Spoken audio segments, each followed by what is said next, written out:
Doge coin का future क्या होगा।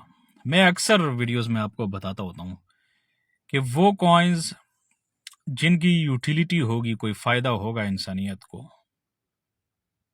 वो प्रोजेक्ट कभी भी खत्म नहीं होगा। जब तक उसका फायदा है वो प्रोजेक्ट रहेगा हमेशा। अब डॉज कॉइन एक मीम कॉइन है, फिलहाल तो इसकी कोई यूटिलिटी मुझे नजर नहीं आ रही। ठीक है, हाँ, अलबत्ता जो इलन मस्क है उन्होंने ये एक अफवाह है कि उन्होंने डॉज कॉइन को एक्स में एक पेमेंट मेथड के तौर पर ऐड करना है। अभी ये एक अफवाह है, कंफर्म न्यूज़ नहीं है।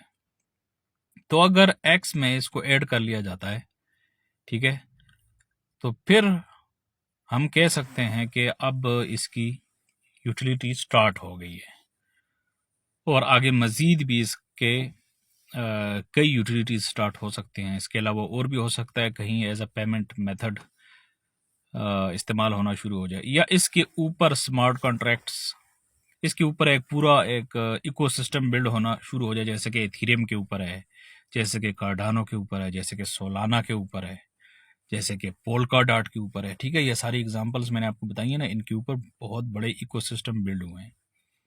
तो अगर इसी तरह डॉज कॉइन की भी कोई यूटिलिटी स्टार्ट हो जाती है तो फिर हम कह सकते हैं कि हाँ, अब इसका फ्यूचर है।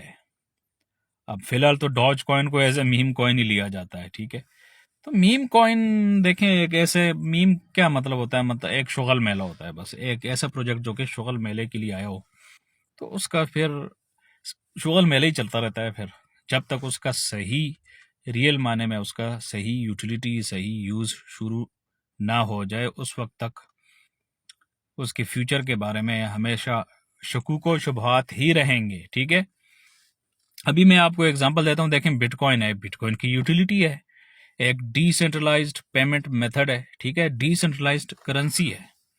तो अब उसकी देखें अडॉप्शन हो रही है पूरी दुनिया में। अब उसका फायदा है ना इंसानियत को, यूटिलिटी है वो। ठीक है, डिजिटल पेमेंट सिस्टम है एक। इथीरियम है, देखें उसकी भी अडॉप्शन शुरू हो गई है, उसके अंदर भी यूटिलिटी है।